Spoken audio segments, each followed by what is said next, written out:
Abramos nuestras Biblias en Isaías 53. Isaías 53.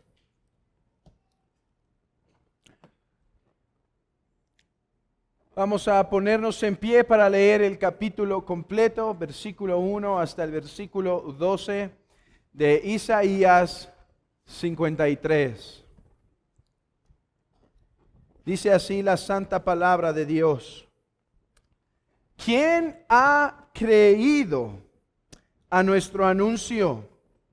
¿Y sobre quién se ha manifestado el brazo de Jehová? Subirá cual renuevo delante de él, y como raíz de tierra seca, no hay parecer en él, ni hermosura.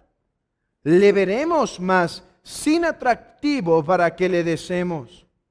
Despreciado y desechado entre los hombres, varón de dolores, experimentado en quebranto.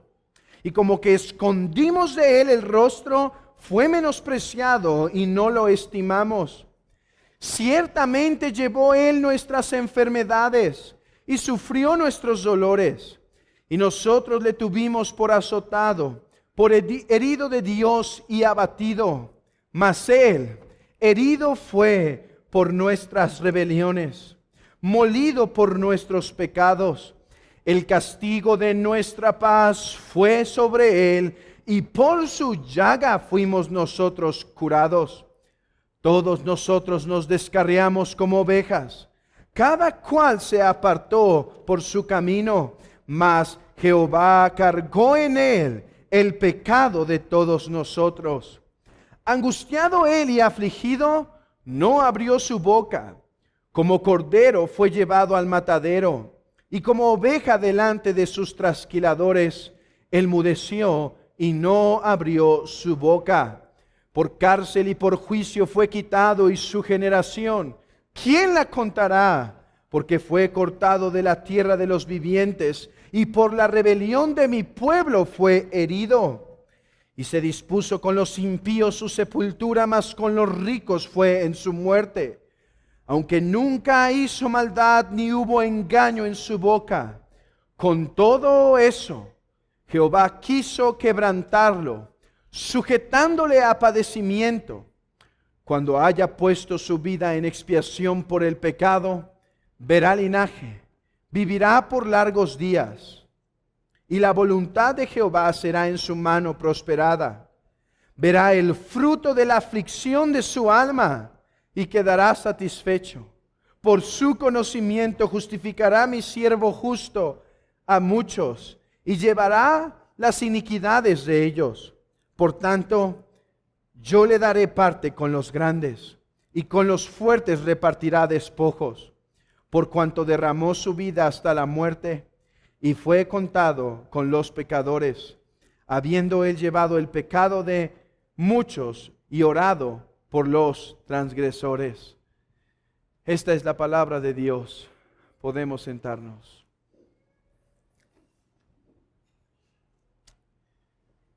Habiendo hecho un breve paréntesis a nuestra exposición de Isaías 53, es mi deseo esta mañana regresar a este texto. Aunque gran parte de lo que hasta ahora hemos expuesto desde el capítulo 52, versículo 13, hasta el capítulo 53, versículo 6. Ya todo eso hemos expuesto. Si no me equivoco, son como 6 sermones quizá lo que llevamos hasta aquí, o un poco más, no me acuerdo.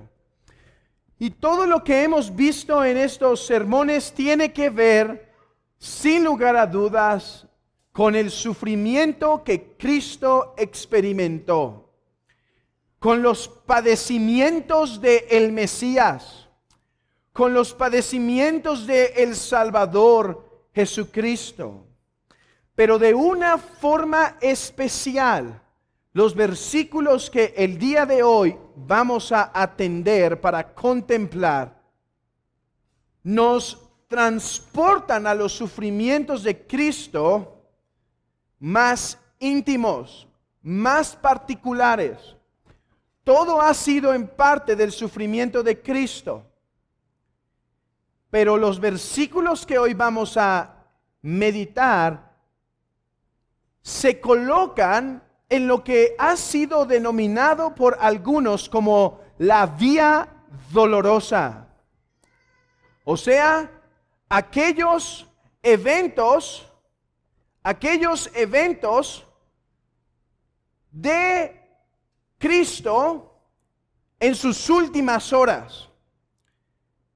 Entonces, pidamos al Señor su dirección para que este acercamiento tan íntimo al cual venimos hoy pueda ser de bendición para aquellos que están fuera de Cristo, porque sé que entre nosotros hay algunos que no han abrazado por la fe a Cristo. A ellos deseo una vez más predicarles a Cristo y a este crucificado, por si Dios tenga a bien abrirle los ojos a los ciegos de entre nosotros. Pero además, que este texto traiga consolación y exhortación a su amada iglesia. Hermanos, estando, como dijo un comentarista, en textos que han sido llamados lugares santos, vayamos con una actitud reverente a Dios, para que no nos halle pisando este terreno de forma inconsciente, sin una verdadera devoción, sin una verdadera entrega, sino más bien que nos halle con un corazón dispuesto de contemplar estas santas escrituras.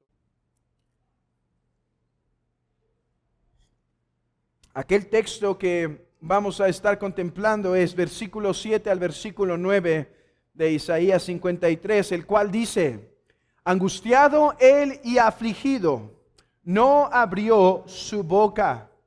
Como cordero fue llevado al matadero, y como oveja delante de sus trasquiladores se enmudeció, y no abrió su boca. Por cárcel y por juicio fue quitado, y su generación, ¿quién la contará? Porque fue cortado de la tierra de los vivientes, y por la rebelión de mi pueblo fue herido. Se dispuso con los impíos su sepultura, mas con los ricos fue en su muerte. Aunque nunca hizo maldad, ni hubo engaño en su boca. 3 sencillos puntos me propongo desarrollar en esta mañana. Tarde, ya es tarde a esta hora. Y todos tienen que ver con la vía dolorosa. Recuerden, la vía dolorosa son aquellos eventos que Cristo pasó las últimas horas de su vida. El primero tiene que ver con su procesión. Cristo caminó hacia su muerte. Cristo avanzó hacia su muerte, como se nos describe en el versículo 7. En segundo lugar, su ejecución, versículo 9. Y en tercer lugar, su entierro o sepultura. La sepultura de Cristo. Esos 3 acontecimientos unen la vía dolorosa. Comencemos con el versículo 8. Angustiado él y afligido, no abrió su boca. Como cordero fue llevado al matadero, y como oveja delante de sus trasquiladores se enmudeció, y no abrió su boca. El profeta Isaías utiliza una palabra para dejarnos claro que el siervo de Jehová padecería y padecería en extremo. Dice, angustiado él, angustiado él. La palabra hebrea que se utiliza aquí es la misma palabra que se utiliza en Éxodo capítulo 3, versículo 7. Cuando Dios escucha el gemido del pueblo de Israel porque estaba siendo lastimada por sus opresores. Esa es la palabra hebrea. Allá se usa opresores y aquí se usa esa misma palabra. De hecho, yo creo que una mejor traducción no es angustiados, creo que es oprimido él. Porque angustiado puede transmitirnos solo la idea de que él está internamente angustiado. Pero la idea del profeta es más bien que hay opresión fuera de él. La palabra tiene que ver con oprimido, hermanos, y que Jesucristo era oprimido es evidente por las palabras que se utilizan en nuestro texto. Se habla de matadero, se habla de trasquiladores. No solo es una angustia interna que Cristo sentía, es una opresión externa que sufriría, una violencia que se ejecutaría sobre este Salvador, sobre este Mesías. Pero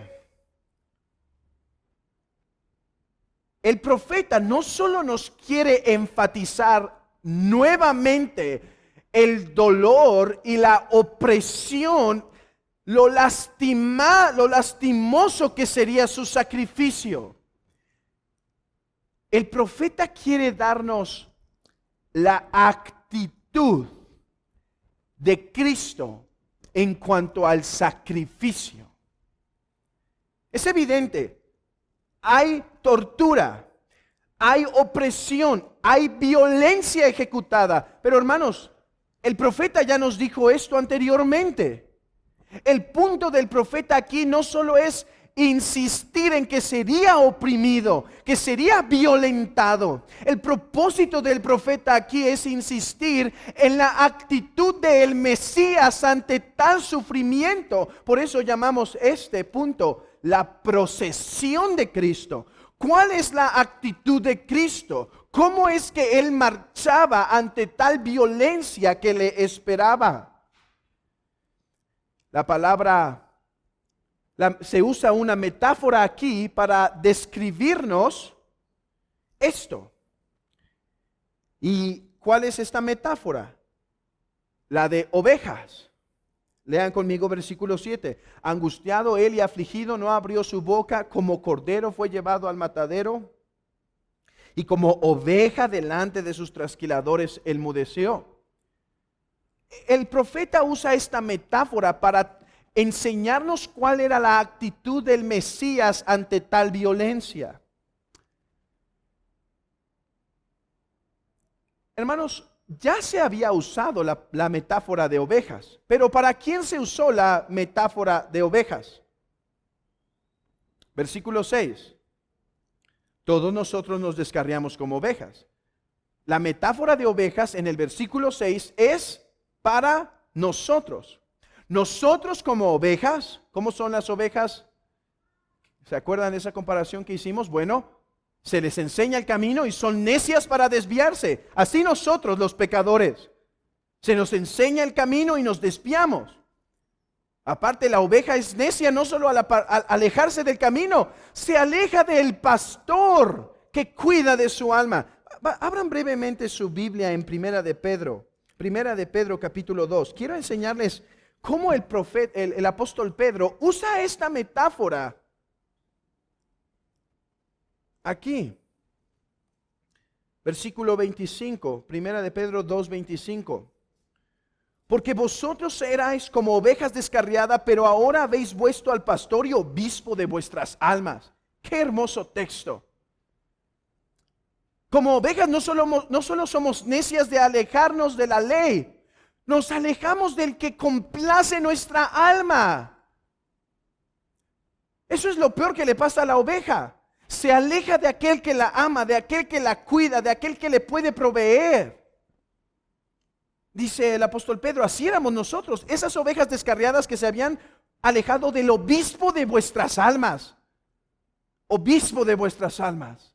De aquel que tiene sumo cuidado, de aquel que tiene ternura para tu alma. Amigo, la razón por la cual tu alma está dañada, está vacía, está seca, le falta, la razón por la cual aún quizá la amargura te gobierna, la soledad en tu corazón, quizá a pesar de estar rodeado, quizá la razón por la que buscas tantos deseos es porque Dios no es el obispo de tu alma. Cuando Él es el obispo de tu alma, Él es el protector, el pastor, el que la alimenta, el que la sustenta. Como oveja sigues desviado y alejado del pastor y obispo, Jesucristo.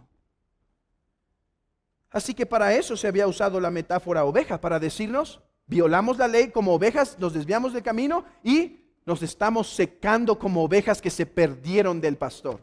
Oh, qué cosa tan terrible le puede pasar a la oveja. Una cosa es que la oveja se lastime, pero si está cerca del pastor no pasa nada. Una cosa es que la oveja se rasgue, sí, pasó por una rama y se rasgue su piel, muy duro, pero si está cerca del pastor no pasa nada. Oh, pero cuando la oveja está lejos del pastor, lejos del obispo del alma, está en miseria aunque esté en pastos verdes. Está en miseria aunque esté en un lago hermoso. Ahora se usa la metáfora, pero para hablar de Cristo. Ciertamente no hemos de esperar que sea igual la metáfora, ya que se nos dice que Cristo no pecó. Y Cristo, por el contrario, es el pastor de las ovejas. ¿Por qué entonces el profeta Isaías usa la metáfora de oveja inmediatamente, hermanos? De los libros del Antiguo Testamento, es sin lugar a dudas Isaías el más, humanamente hablando, el más erudito. ¿Sí? Hay diferencias. Ahora tengo que hacer una aclaración aquí. Toda la Biblia es inspirada y toda la Biblia es inspirada por Dios y toda ella es perfecta, sin error, inerrante, y toda ella nos habla. No hay palabra que no sea la palabra de Dios. Este santo libro es la voz viva de Dios. Pero Dios la inspiró usando instrumentos, hombres, guardándolos del error y dirigiéndoles a escribir todo lo que deseaban, pero nunca eliminando sus idiosincrasias. Esto es, nunca eliminando sus contextos. ¿Por qué Isaías habló de ovejas y no de otro tipo de animales? Porque era su contexto, ¿sí? Entonces, Dios no eliminó su carácter y educación particular. Todos están de acuerdo que no hay griego como el de Lucas, el doctor Lucas, del Evangelio de Lucas, de Hechos. Por eso algunos hasta han propuesto que Lucas escribió Hebreos. Entonces, sí identificamos. En ese sentido digo que Isaías, al ser era de la orden sacerdotal, era un hombre sumamente preparado. Entonces, cuando está escribiendo esto inmediatamente, es con una razón. Ahora, mucho más si entendemos que fue el Espíritu Santo que lo dirigió en ello. El Espíritu Santo le dirige a escribir primero ovejas nosotros descarriadas y después ovejas Cristo. ¿Cuál es la enseñanza que tenemos aquí? Uno, hermanos, es este. Las ovejas que se descarriaron tenían que ser rescatadas por uno que se hacía igual a ellas. ¿Por qué dice ovejas que se descarriaron y después Cristo fue tratado como oveja, fue llevado al matadero? La razón es porque Cristo tenía que ser semejante en todo a los que iba a rescatar. Él es el Mesías. Estamos hablando del Mesías. ¿Y quién es el Mesías según Isaías? El Mesías es Dios verdadero, es todopoderoso. El Mesías es de la misma esencia divina y dice que es oveja. ¿Cómo es eso posible? No es porque naturalmente fuera uno de nosotros, Él es Dios. Es porque voluntariamente se hizo como uno de nosotros para rescatar a las ovejas perdidas. Por eso dice el apóstol a los hebreos: por cuanto los hijos participaron de carne y sangre, Él, Jesucristo, también participó de lo mismo para destruir aquel que tenía el imperio de la muerte sobre ellos. Como los hijos participaron de carne y sangre, Él también se tuvo que encarnar. Así que no tengo temor a predicar la doctrina de la encarnación de este mismo texto, de este mismo paralelo, de esta misma metáfora. No obstante, aunque creo que está ahí la doctrina, no pienso que es el propósito principal por la cual el profeta usa la metáfora de cordero. Déjenme llegar entonces a cuál es la razón principal. Tengan el contexto, hermanos: sufrimiento y opresión. Cristo, cordero. Cristo, oveja. ¿Cuál es su propósito? Su propósito es manifestar que la procesión de Cristo hacia su muerte fue enteramente voluntaria, que como oveja no rechazó, sino que de toda voluntad se puso para sufrir. Ese es el punto de Isaías aquí. Sepa ciertísimamente, oh casa de Israel, oh iglesia de Dios, que el Mesías, aquel que murió por nuestros pecados, voluntariamente se entregó hasta la muerte y muerte de cruz. Vayamos a entender esto poco a poco en nuestro texto. Vean el versículo 7. Angustiado, ya entendimos eso, es oprimido, violentado. Pero vean la otra palabra: angustiado Él y afligido Él. Esta palabra hebrea, hermanos, es difícil. No pienso meterles en las complejidades de la palabra hebrea y del verbo y de su... pero déjenme explicarles esto. Los comentaristas están de acuerdo que este texto es más bien un texto, es un verbo reflexivo, es un verbo que está manifestando la actitud más que el sentir de un hombre. ¿Cuál es la actitud? Por eso, hermanos, esto es interesante. Los comentaristas, o sea, aquellos que hacen un comentario de lo que creen que significa cada versículo y cada capítulo de la Biblia, hay muchos de Isaías, muchos, casi nunca están de acuerdo entre ellos, ¿saben? Vienen de diferentes tradiciones teológicas. Obviamente están los liberales, están los conservadores, están los reformados, están los evangélicos, están muchos. Y es difícil que estén de acuerdo en ocasiones. Pero aquí la mayoría está de acuerdo que la mejor traducción de esta segunda palabra no es afligido, sino sin resistencia. Oprimido Él sin resistencia. Y esto tiene sentido.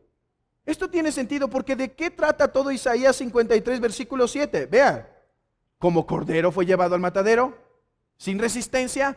Como oveja delante de sus trasquiladores, no abrió su boca, sin resistencia.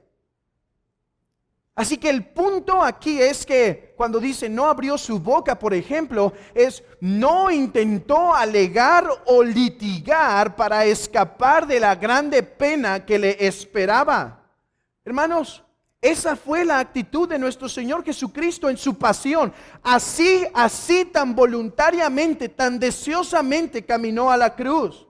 Algunos dicen que esto no aplica a Cristo porque Él sí abrió su boca para responder a Pilato, al sacerdote, y es más, hasta ofreció a Dios una oración diciendo: si es posible, pasa de mí esta copa. El punto no es si abrió su boca para responder algo o no. El punto es que Él estuvo dispuesto voluntariamente a entregarse, hermanos. Es que hasta lo que llevamos aquí de Isaías 53, hasta del versículo 1 al 6, nosotros podríamos pensar que el Padre está haciendo violencia a este Mesías y el Mesías no quiere, pero el Padre le está haciendo violencia. No, Isaías llega a un punto a decir, aunque el Padre lo iba a afligir, Él caminó voluntaria, y hermanos, debemos decir, gozosamente hacia el madero.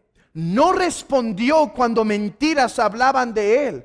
No litigó para convencer a los hombres que no le crucificaran. Abran sus Biblias en Mateo capítulo 26.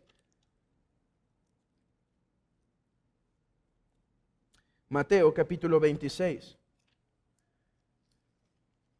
versículo 57.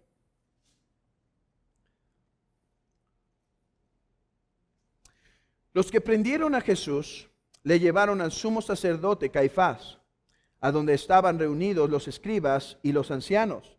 Mas Pedro le seguía de lejos hasta el patio del sumo sacerdote, y entrando se sentó con los alguaciles para ver el fin. Y los principales sacerdotes y los ancianos y todo el concilio buscaba falso testimonio contra Jesús para entregarle a la muerte. Y no lo hallaron, aunque muchos testigos falsos se presentaban. Pero al fin vinieron dos testigos falsos que dijeron, este dijo, puedo derribar el templo de Dios y en 3 días reedificarlo. Y levantándose el sumo sacerdote le dijo, ¿no respondes nada?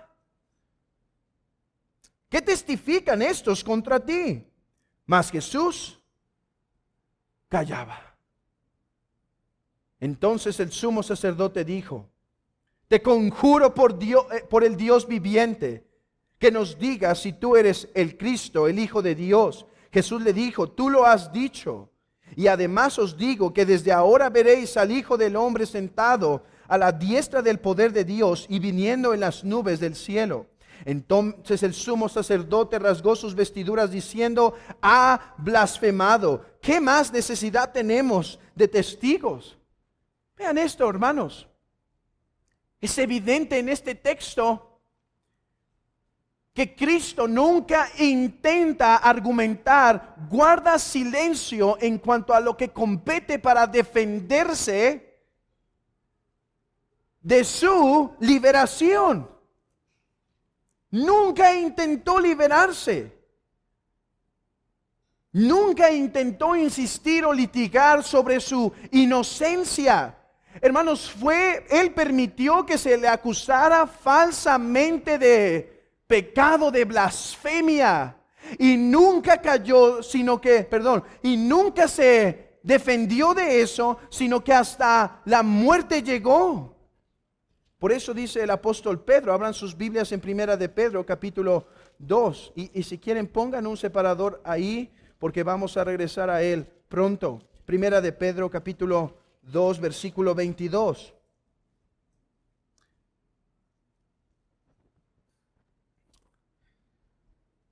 Dice, el cual no hizo pecado, ni se halló engaño en su boca, quien cuando le maldecían no respondía con maldición, sino encomendaba la causa a aquel que juzga justamente. Dice, no respondía con maldición. Hermanos, ese es el punto de este texto. De hecho, cuando dice la palabra que fue llevado como cordero, es interesante que esta palabra es diferente en hebreo, así como en español es diferente, en hebreo también, la palabra oveja y cordero. Véanlo conmigo, regresen a Isaías 53. Dice, como cordero fue llevado al matadero, y como oveja delante de sus trasquiladores enmudeció. Entonces, en primer lugar debemos entender, él enmudeció, no se defendió, permitió que toda cosa se le imputara hasta llegar a la muerte. Pero en segundo lugar, se usa la palabra cordero. Esta es la palabra precisa que se usa en el Antiguo Testamento para hablar del animal que se sacrificaba en el templo.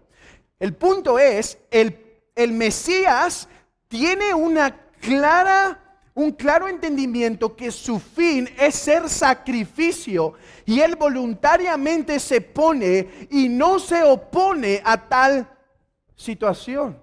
Para eso nació este Salvador, este Mesías.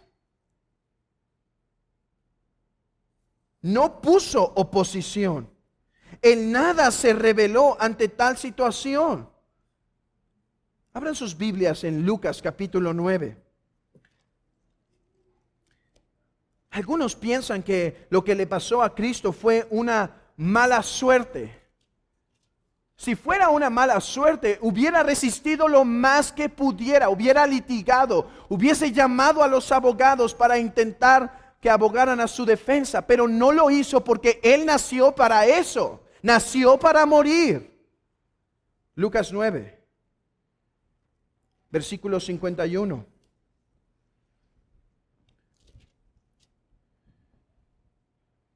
Cuando se cumplió el tiempo en que Él había de ser recibido arriba, escuchen esto, hermanos, afirmó su rostro para ir a Jerusalén. ¿Qué le iba a esperar en Jerusalén? Amigo, ¿qué le iba a esperar en Jerusalén? Muerte. Él lo sabía, ya lo había dicho muchas veces antes. Ya había dicho, cuando llegue allá no me esperan cosas buenas, me tomarán los alguaciles, dirán falsos testimonios, me entregarán, me herirán hasta la muerte. Pero cuando llegó el tiempo de su partida, Él afirmó su rostro para ir a Jerusalén. Lucas 12. Lucas 12. Versículo 50.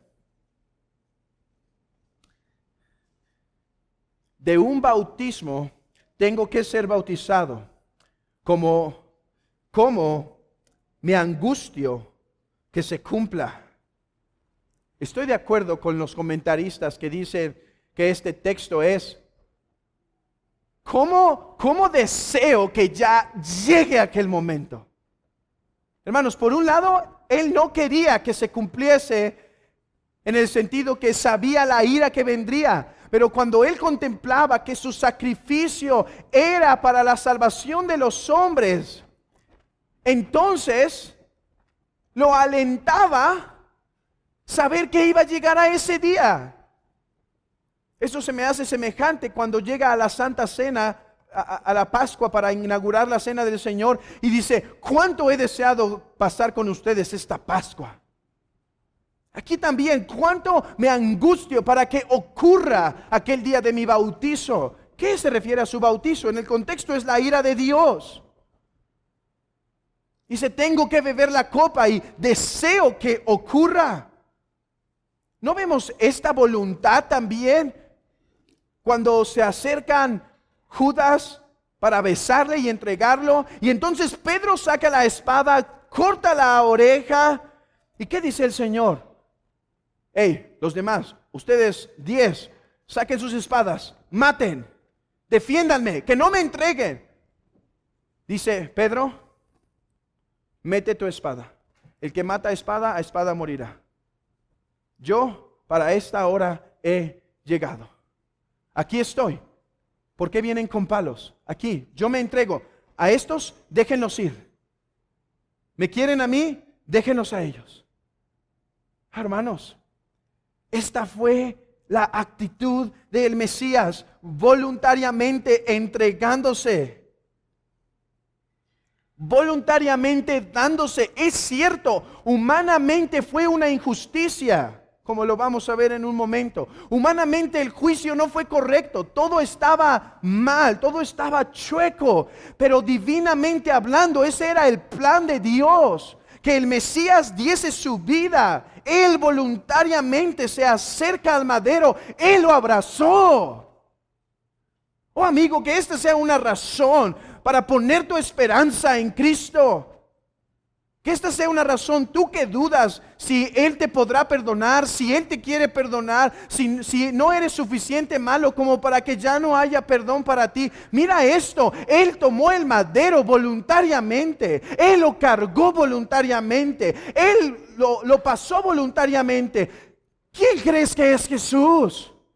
Él es el Salvador, el Dios en la carne.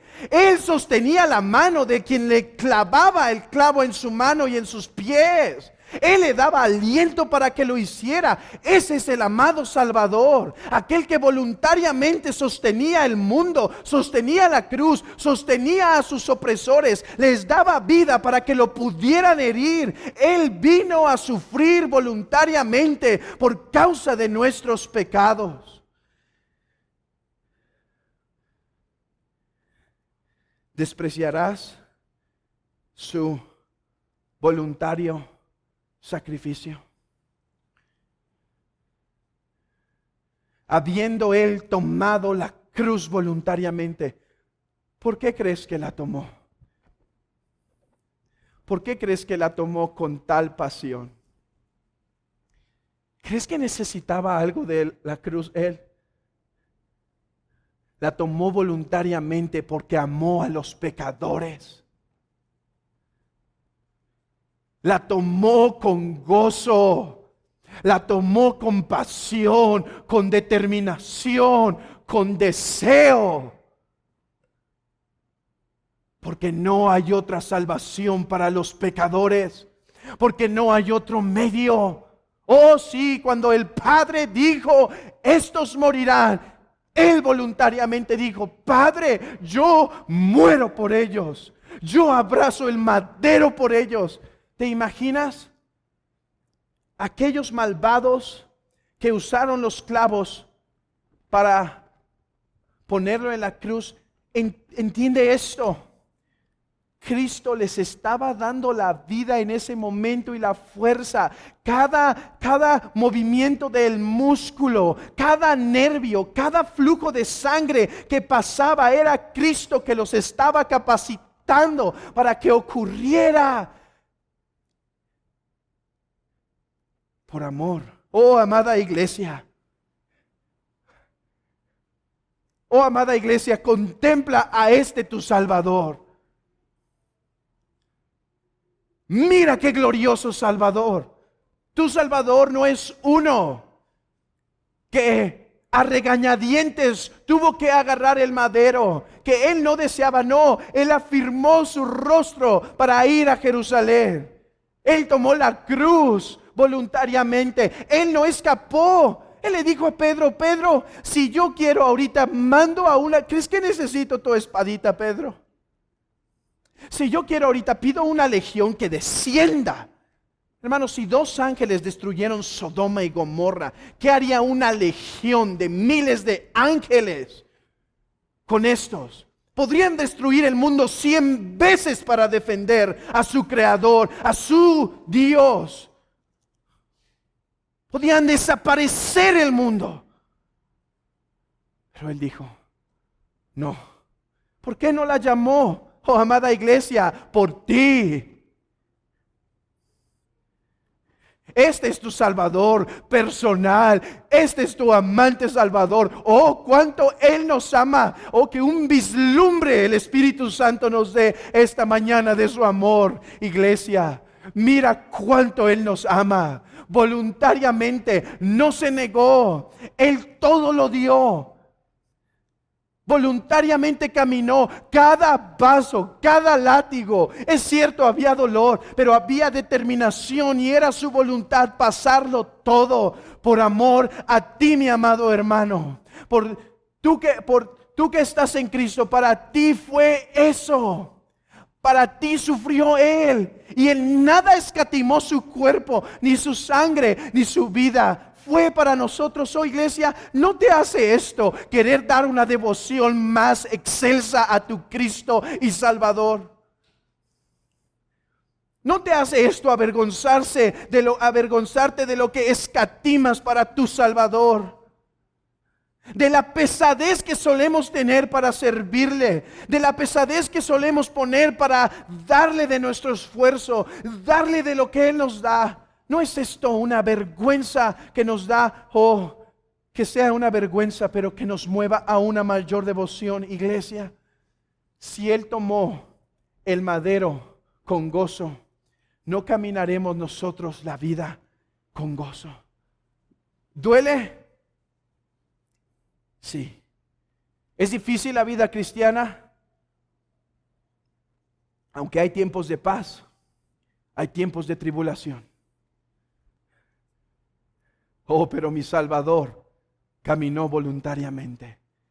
Y su amor me mueve y nos mueve, iglesia, a caminar voluntariamente en devoción a Él. Hermano, ¿cómo estás en tu devoción voluntaria para con tu Salvador que voluntariamente se entregó? ¿Cómo estás en aquello que Él te pide y tú retienes tiempo, fuerza, trabajo, recursos? No sé, ¿cómo estás?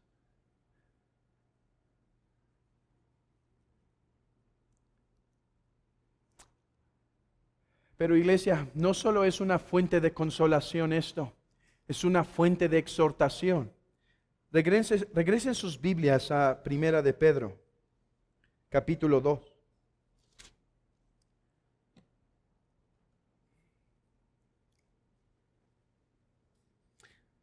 Versículo 18. Mismo contexto. Dice: criados, estad sujetos con todo respeto a vuestros amos, no solamente a los buenos y afables, sino también a los difíciles de soportar, porque esto merece aprobación. Si alguno a causa de la conciencia delante de Dios sufre molestias padeciendo injustamente, pues qué gloria es si pecando sois abofeteados y lo soportáis. Mas si haciendo lo bueno sufrís y lo soportáis, esto ciertamente es aprobado delante de Dios. Pues para esto fuisteis llamados, porque también Cristo padeció por nosotros, dejándonos ejemplo. Dejándonos ejemplo. Miren, hay una falsa doctrina que ha corrido en la iglesia desde muchos años atrás, quizá desde los primeros 100 años de la iglesia, que intenta enseñar que los sufrimientos de Cristo fueron para que nosotros lo imitemos, ¿sí? Que así como Él sufrió, así también nosotros debemos sufrir para heredar la vida eterna. Cuidado, eso es falsedad y corre riesgo tu alma si crees eso. Los sufrimientos de Cristo no fueron para darte ejemplo de cómo sufrir y ganar la vida eterna. Los sufrimientos de Cristo fueron para darte vida eterna. Pero aunque no fueron el propósito principal, los sufrimientos de Cristo, un ejemplo, o sea, lo que digo es, la razón principal de su sufrimiento fue que estaba sustituyéndonos. No obstante, el apóstol Pedro toma sus sufrimientos y dice: en esto nos dejó ejemplo Cristo, que así como Él sufrió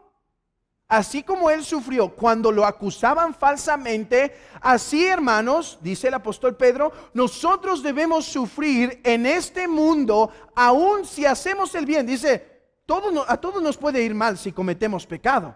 Y si fallan, si pecan y les va mal, lo soportan. Pero ¿qué cuando hacen el bien a la sociedad, a su familia, a su esposa, y más bien reciben de ellos mal? Dice, sopórtenlos. ¿No Cristo nos dejó ejemplo de eso? ¿No nos dejó ejemplo de que no tenemos que estar todo el tiempo defendiendo nuestra dignidad, velando por nuestros derechos, intentando decir, a ver, aquí va a haber justicia porque se hizo mal conmigo? Dice, más bien debe haber este sentir que hubo en Cristo. Dice que cuando le maldecían no respondía. Oh, hermanos, ¿cuánto ayudará caminar en los pasos de esta actitud humilde de Cristo a la iglesia? ¿Cuántos menos problemas entre miembros de la iglesia ocurrirán cuando no todos andan buscando su vindicación? Me ofendió, ahora tendremos que manifestar la justicia. ¿Con cuánta más armonía camina la iglesia cuando hay esta actitud? De aún de recibir la ofensa, de aún de soportar el mal, de aún no estar intentando y aún rogando a Dios para que sobre tal hermano caiga el fuego porque me hizo mal y ahora tengo que estar vindicado. Hermanos, vean el punto. Dice, si sufren haciendo el mal y lo soportan, ¿qué gloria tienen? Más bien cuando hacen el bien y aún les va mal, Tomen la actitud de Cristo, que cuando le maldecían, no respondía, sino que encomendaba su causa a aquel que juzga justamente. Ese es el contexto. Dice, amos, traten bien a los empleados, criados, empleados, sean sujetos, esposas, capítulo 3, no estén de contestonas, esposos, trátenlas como vasos frágiles. Y si haciendo el bien les va mal, ¿cuál es la respuesta del hombre cuando hace bien y le va mal? Lo dejo de hacer. Lo dejo de hacer. Yo me acerqué a mi esposa para llamarle la atención y ¿qué recibí? Su desprecio, y toda una semana no me habló. Espero que eso no pase, hermanos. Ya nunca lo haré. Pero no es el punto es lo contrario. Dice, gózate porque sufres con Cristo cuando eso haces. Cuando en la calle te insultan, hermanos, les hacemos un bien cuando vamos a las calles. ¿Y qué recibimos? Insultos, desprecio. Intentan violentar a algunos en ocasiones. Humillaciones, hermanos, humillaciones. Y uno tiene que quedar callado. Pero aquí hay una gran motivación para hacerlo. Cristo, por la causa de salvarnos, padeció. Hermanos, en este mundo podemos soportar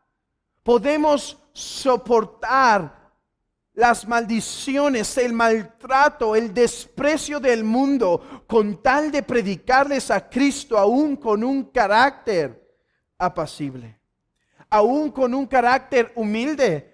Oh, cuán diferente, hermana, sería tu predicación, hermano, con tu esposa o tu esposo o tus hijos, si viese en ti este carácter, no el que siempre busca la vindicación, pero aún el que soporta en ocasiones por causa del Evangelio.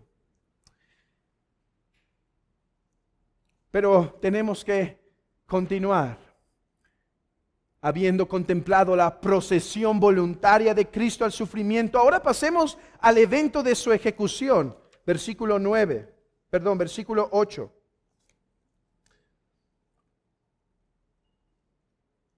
Por cárcel y por juicio fue quitado, y su generación, ¿quién la contará? Porque fue cortado de la tierra de los vivientes, y por la rebelión de mi pueblo fue herido.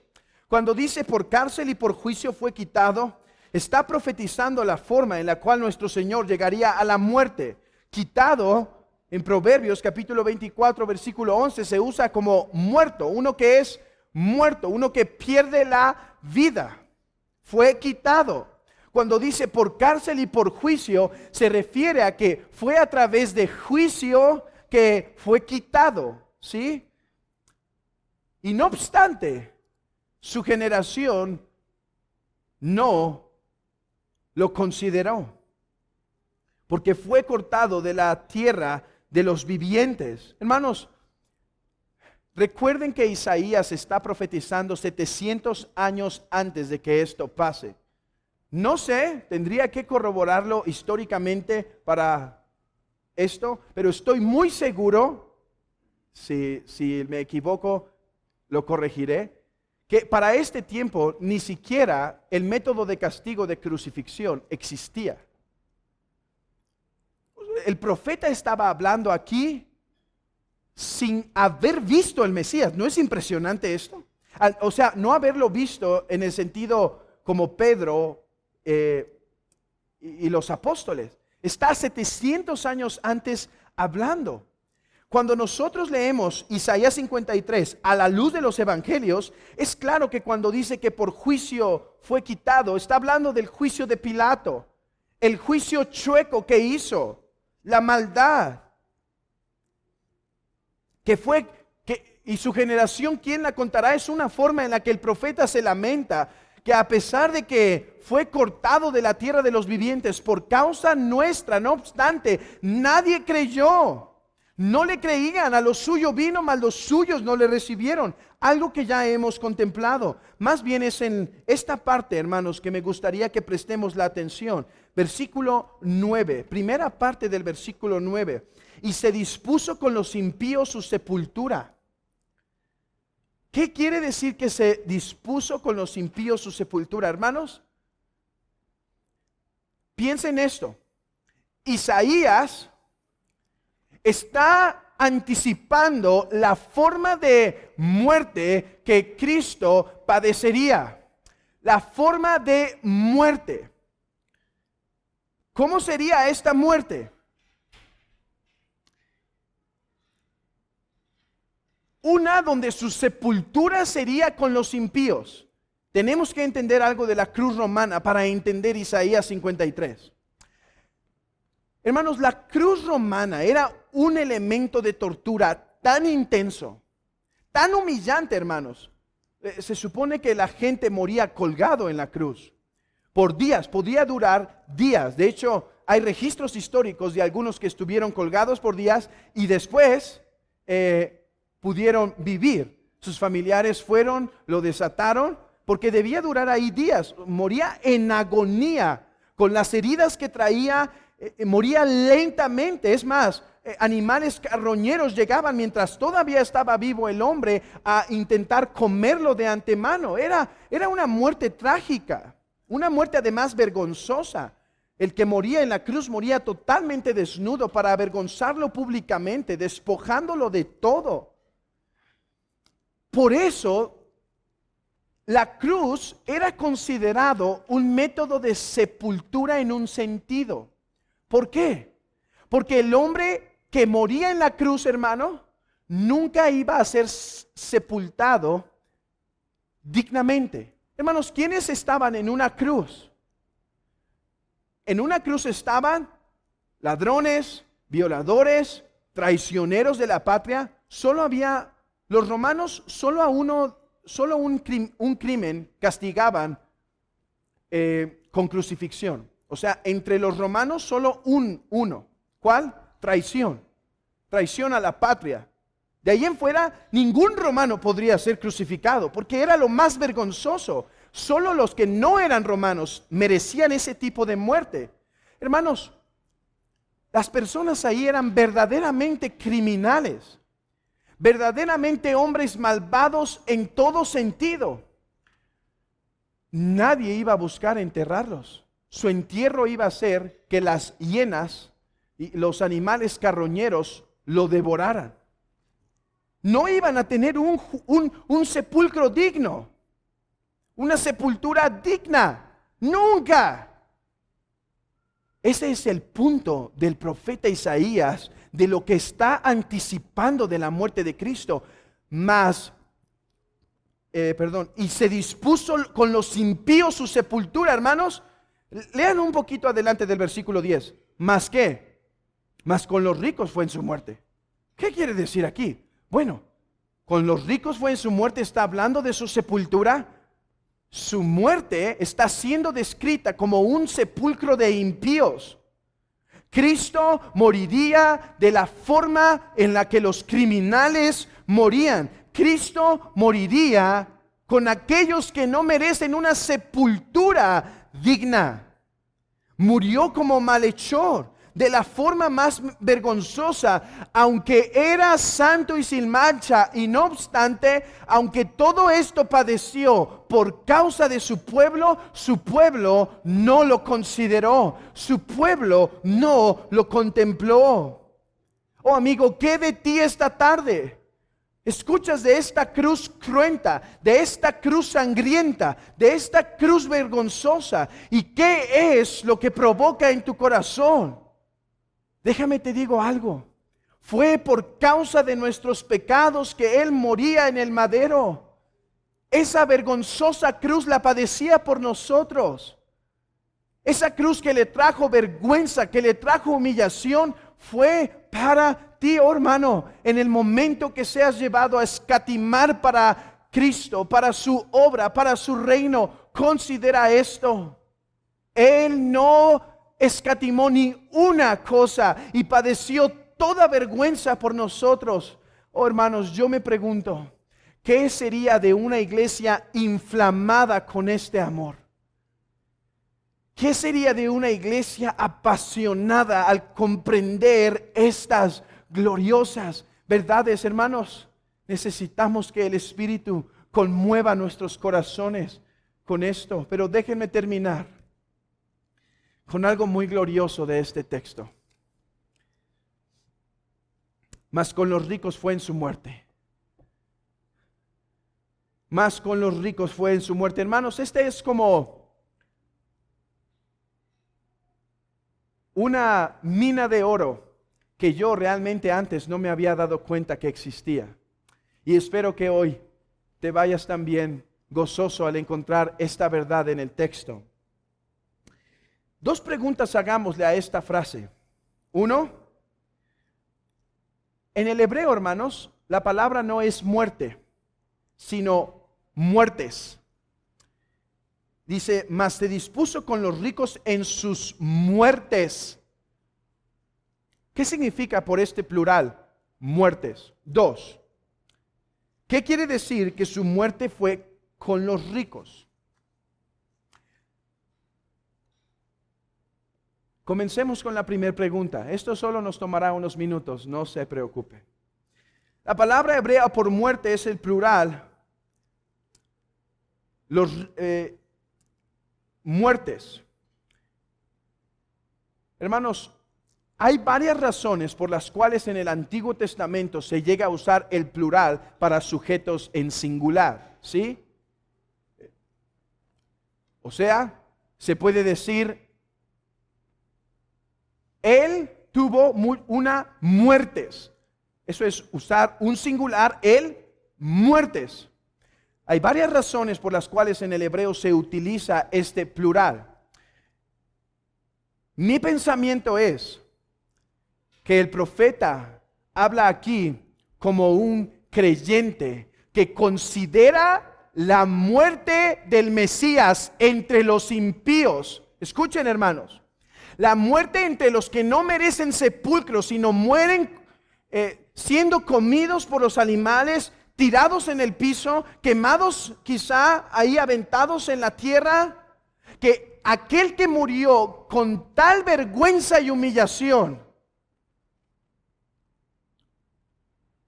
hizo una muerte majestuosa.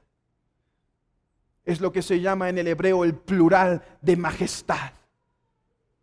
La muerte del que murió con los impíos, la muerte del que murió avergonzado, fue una muerte majestuosa.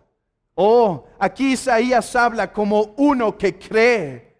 Aquí Isaías habla como uno que confía en el Mesías. Sí, mi amigo, cuando yo te hablo de tal sacrificio, tú lo desprecias quizá en tu corazón. Tú dices, para mí eso no es nada. ¡Qué vergüenza! ¿Por qué murió él así? ¿Por qué le pasó eso?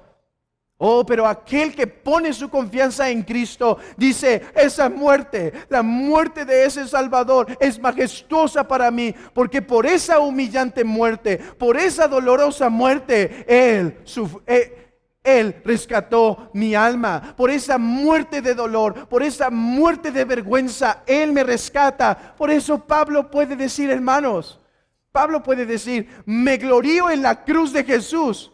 ¿Qué crees que un judío pensaba de la cruz de Jesús? Hermano, un judío incrédulo, ¿qué pensaba de la cruz de Jesús? Es la vergüenza de la nación. ¿Cierto?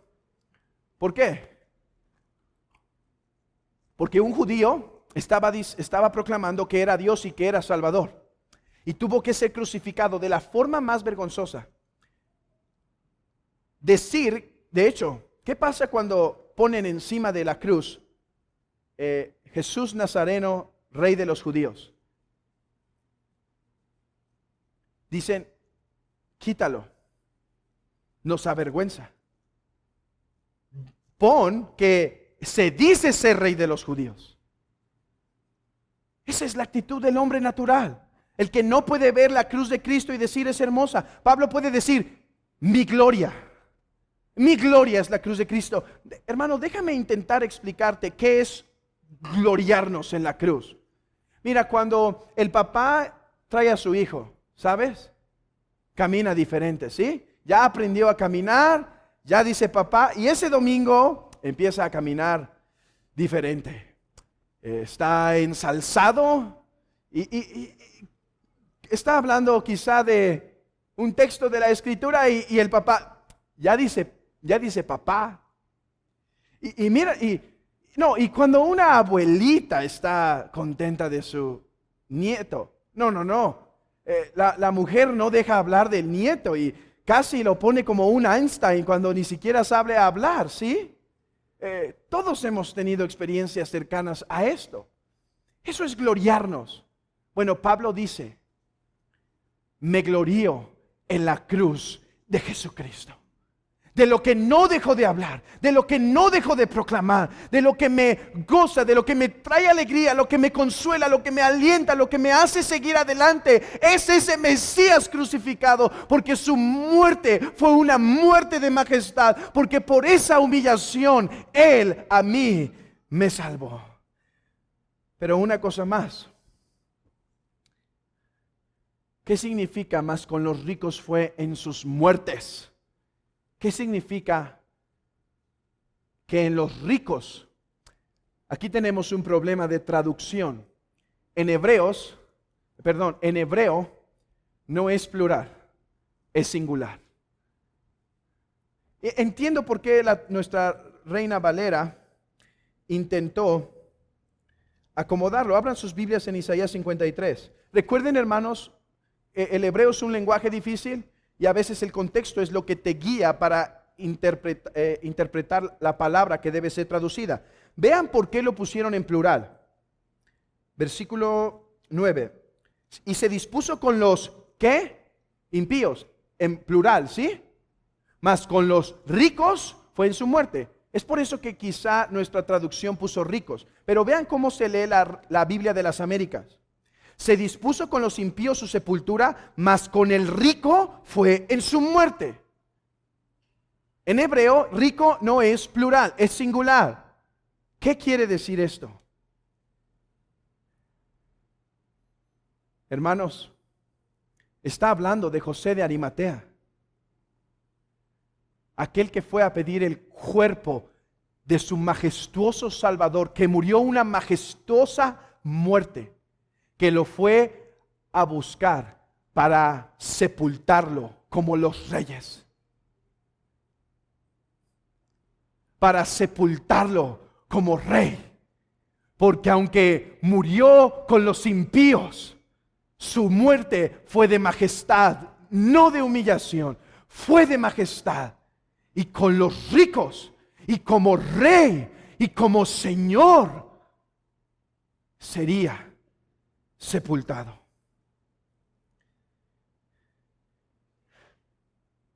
Algunos dicen que este es el inicio de la vindicación de Cristo. Hermanos, los cuerpos de los crucificados morirían en la cruz y siendo comidos por animales fuera. Pero el cuerpo de Cristo no podría ser dejado para tal humillación, porque aunque murió como malhechor, no era malhechor. Su muerte fue de majestad. Por lo tanto, como rey tenía que ser sepultado. En los sepulcros de los ricos tenía que ser puesto, porque Él es rey. El inicio de su vindicación, el inicio de su exaltación, el inicio de proclamar, entiendo, su exaltación comienza en la resurrección y ascensión, lo creo, pero hermanos, que haya muerto y sido sepultado en este sepulcro de rico, fue el Padre diciendo, Él morirá Él será sepultado como los reyes, porque Él es conquistador, porque Él fue obediente hasta la muerte, Él es Rey, Él es Señor, Él es Cristo. Humíllense ante Él los pueblos cielos, adoren en las naciones que el majestuoso Salvador murió muerte de impíos para ser sepultado con los reyes, tal como lo que es, para el día que sería levantado, manifestar a todo hombre en todo lugar que Él reina sobre su iglesia y sobre el mundo. Él es Rey y Señor. Mi amigo, mi invitación no es que tengas conmiseración de este Mesías. Si lo que sientes es conmiseración, estás perdido. Mi invitación es: ven y humíllate ante el Rey, porque Él es Rey y Señor. Él es Rey, Señor y Cristo. Iglesia, este es tu glorioso Salvador y Conquistador. Oh, Él es, hermanos, nuestro general, nuestro conquistador que va adelante en la batalla. Oh, iglesia, ríndele a tu Rey la adoración que Él merece. Adóralo en tu corazón. Dale alabanzas a este Rey que murió muerte de impíos, pero que ha sido sepultado con los reyes y ahora vive a la majestad del Padre. Hermanos, soy movido a parar ahora solo porque sé que en los próximos versículos tendremos suficiente tiempo para contemplar la exaltación de Cristo. Si no, créanme que sería muy difícil dejarlos ya ir, habiendo entrado a esto.